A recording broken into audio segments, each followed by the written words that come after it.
আজকে এখানে আমাদের সম্মানীয় এসডিও সাহেব রয়েছেন, আমাদের এমএলএ সাহেব রয়েছেন।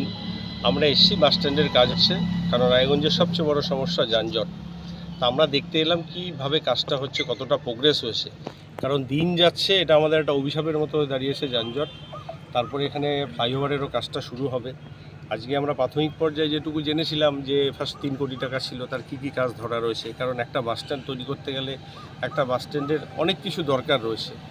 তো সেইখানে কী কী কাজ এগুলোর মধ্যে ধরা রয়েছে, কোনটা ধরা নেই, মানুষের প্রয়োজনে আরও কী কী দরকার, সেগুলোর জন্য প্ল্যান এস্টিমেট করা, ভবিষ্যতে সেগুলো আর অনুমোদন নেওয়া, যাতে একটা স্বয়ংসম্পূর্ণ মানুষের প্রয়োজনে যে বাস স্ট্যান্ড দরকার সেই বাস স্ট্যান্ড তৈরি করা যায়। কি সমস্যা দেখলেন, খামতি দেখলেন?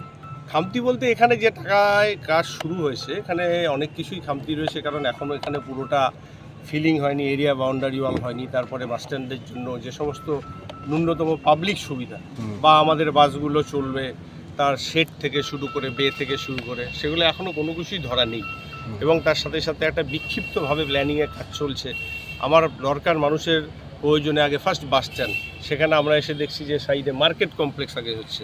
তা আমার মানুষের নাগরিক পরিষেবা বাদ দিয়ে আগে একটা অন্য চিন্তাধারায় চলছে। সেটাও অ্যাজ পার আমাদের একটা সুন্দর শিডিউল করে, তার একটা সব কিছু ড্রয়িং ডিজাইন সাজিয়ে যদি হতো সেটা বেটার হতো। তো সেখানে সেইভাবে হচ্ছে না। এখন যে প্ল্যানিংয়ে আছে এজেন্সি সেইভাবে কাজ করছে। আমরা এসডিও সাহেব আমাদের আসেন, উনি বললেন যে আপাতত এই কাজগুলোকে একটু স্টপ রেখে আমরা দেখি বেটার কীভাবে বাস স্ট্যান্ডটাকে আরও বেশি বিউটিফিকেশান করা যায়, মানুষের প্রয়োজনে গড়ে তোলা যায়। সেই জন্য আমরা আগামীতে আমাদের যারা ইঞ্জিনিয়ারিং সেকশন রয়েছেন নিয়ে, আমাদের সম্মানীয় এমএলএ সাহেব রয়েছেন, তিনি ইউডিএমএতে কথা বলবেন, এনবিডিতে কথা বলবেন, এসডিও সাহেবও বলবেন, আমরাও বলবো আমাদের যেখানে দরকার, যাতে একটা মানে পুরোপুরি বাস স্ট্যান্ড, যে বাস স্ট্যান্ডে সমস্ত ফেসিলিটি দরকার, আধুনিক মানের বাস স্ট্যান্ড, সেই বাস স্ট্যান্ড আমরা সেন্ট্রাল বাস স্ট্যান্ডের সম্ভাবনা রয়েছে?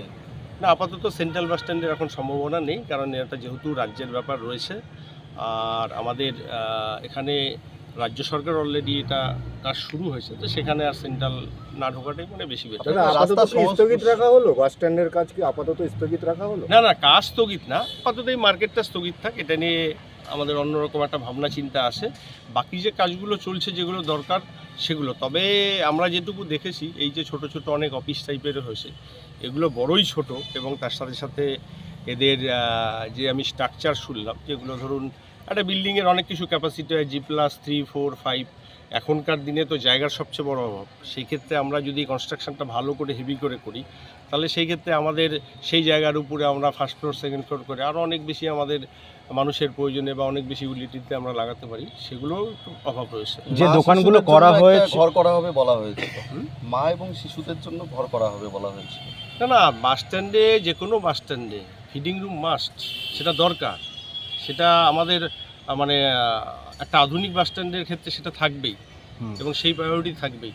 কি আসে না আসে আমরা ফাইনালি এলবিডিটির সাথে কথা বলবো। আর রাস্তা সম্প্রসারণের একটা কথা বলছিলেন যে এই রাস্তাটাও সম্প্রসারণ হতে পারে। হ্যাঁ, এই রাস্তাতে ফ্লাইওভার হবে, অবশ্যই সম্প্রসারণ হবে। কারণ এর আগে এই রাস্তা যখন এনএইচ ছিল, এনএইচ থাকার পরে এই রাস্তা যখন পিডব্লিউডিকে হ্যান্ডওভার করা হলো, সেই টাইমে পিডব্লিউডি মাত্র 7 কোটি টাকা নিয়ে এই রাস্তাটার হ্যান্ডওভার নিয়ে নিলেন রিপেয়ারিংয়ের জন্য। আমি বাইদি ভাই মেসেজ পাঠিয়েছিলাম যে রাস্তাটা এনএইচএআই যখন ছেড়ে দিবে, সেই রাস্তা কমপ্লিটলি এনএইচএআই তারা কমপ্লিট করে দিক, বা সেই পরিমাণ পিডব্লিউডি এস্টিমেট দেবে, টাকা দিয়ে হোক, সেটাকে কাজটা কমপ্লিট করে দেওয়ার জন্য। তো সেইখানে তারা অবশ্যই এই রাস্তাকে 4 লেন করে, ডিভাইডার করে, বিউটিফিকেশান করে, নতুন একটা ব্রিজ ধরে করে দিতে পারতো। সেই ক্ষেত্রে টাকাটা আমাদের এনএইচএআই দপ্তর দিত, কিন্তু সেই ক্ষেত্রে তো সেটা হয়নি। আমি আমার লোক পাঠিয়েছিলাম, সেখানেও আসেনি। আমার সাথে পিডব্লিউডির এক্সিকিউটিভ ইঞ্জিনিয়ারের মিটিং আছে, আমরা সেখানে কথাটা তুলব। এবং শুধু তাই নয়, এই রাস্তাটার প্রয়োজন খুব বেশি। আগামী দিনে এদিক দিয়ে ফ্লাইওভার হবে, বাস স্ট্যান্ড হচ্ছে।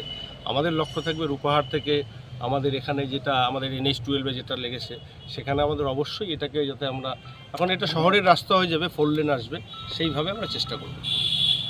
এই দোকানগুলো কি মানে সেইভাবে কি সাধারণ মানুষের কাজে লাগবে যারা নেবেন, সেক্ষেত্রে আপনাদের কি মনে হয়? দেখুন, এখন কি ড্রয়িং ডিজাইনে হয়েছে জানি না। আগামী দিনে আমাদের এসডিও সাহেব, এমএলএ সাহেব রয়েছেন, তারা বসবে, তারা দেখবে, দেখে কি বেটার করা যায়। আজকে একটা জিনিস তৈরি করা তো তো সহজই, কিন্তু সেটা মানুষের প্রয়োজনে কতটা কাজে দেবে, সমাজের প্রয়োজনে কতটা কাজে দেবে, সেটাকে আমাদের ফার্স্ট প্রায়োরিটি দিতে হবে। আর একটা বিষয় সেটা হচ্ছে এই বাস স্ট্যান্ড যখন তৈরি শুরু হয়েছিল সেই সময় একটা অভিযোগ উঠেছিল যে এটা ফিলিং করার সময় ছাই ব্যবহার করা হয়েছিল। সেক্ষেত্রে এখন কি করবেন যে এই জায়গাতে যদি বাস স্ট্যান্ড তৈরি হয় সেক্ষেত্রে?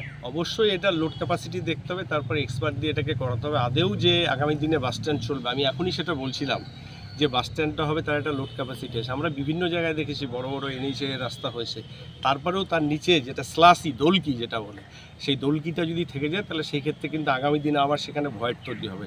তো সেই ক্ষেত্রে সেটা যদি হয় তাহলে খুঁড়ে তোলা হবে। হ্যাঁ। রক্তের সমস্যা কি অবহেলা করছেন? অ্যানিমিয়া, ইনফেকশন থেকে শুরু করে ব্লাড ক্যান্সার, সময় মতো সঠিক ডায়াগনোসিস অত্যন্ত জরুরি। অ্যানিমিয়া ও ডেফিসিয়েন্সি প্রোফাইল টেস্ট, ব্লিডিং ও clotting test, advanced haematology test, cancer marker test, আধুনিক ডায়াগনস্টিকের মাধ্যমে রক্তের প্রতিটি সমস্যার নির্ভুল শনাক্তকরণ নিশ্চিত করা হয়। জীবনরেখা হাসপাতালে এখন রয়েছে সম্পূর্ণ হেমাটোলজি টেস্ট সুবিধা। আজই পরীক্ষা করুন, সুস্থ থাকুন।